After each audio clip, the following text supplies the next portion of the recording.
Birthday ng ninong ko mga guys, pumunta ako dito sa kabilang bahay para naman makikaon. Kasama ko pala mga guys ang baby loves ko at syempre ang gwapo kong kumpare Pakal Part kay manamit ang ilasod ano.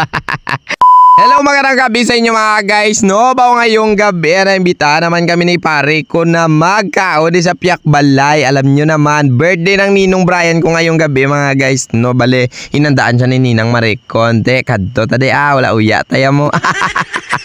Ay, joke. Ito na nga ni mga guys, pakita ko na sa inyo yung pes ko. Basi mambal ka mo blang wala uya ta.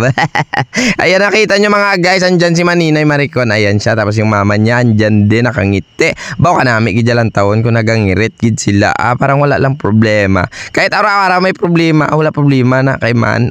May kasulbar na iya. So mga okray naman din mga guys para naman malipay kayo bala kahit ang mga ganito lang yung mga mukha bala na mga gwapo-gwapo bala kag mga gwapa-gwapa makita ninyo, importante ma-entertain man kamo. Amugid ko niya mga guys, no, pag pumunta ako sa mga birthdayhan, tripping na ya pang ngaon kag siyempre pa medyo para naman medyo pakapal bla. Ay kanami gidya. So mga guys, kahit nawala na si Maninoy Brian, hinadaan pa rin siya ni Ninang kasi nga alam nyo naman, pag mahal mo talaga yung tao, iba talaga yung nagpapasaya sa'yo, diba? Kahit nga handa-handa lang ng kunti, sumaya ka lang, okay na, walang problema. So ayan, nakita nyo mga guys, nakaiping ko nga lalaki at saka yung babae. Yung babae, syempre asawa ko yan. Tapos yung lalaki, syempre mga guys, no, ay kumpare ko yan. Si pare ko yan, GP. Kung hindi pa naman mag-birthday si Ninong Didreo, hindi po naman mag-itaay, duwabla. Naidlaw ako siya mo, idlaw ganit ko yung Ninong sa iya pa. So ayan na nga ni mga guys, no, matapos na kami dito sa pagdada, siyempre marites na yan sa iba, no. Namudamo gali ang bisita nila mga guys, ari pagligali ang iya nga dugi-dogi ni Ninong. Ayan, cute siya, blado ido tsura ya. Ay, ambot na lang gid.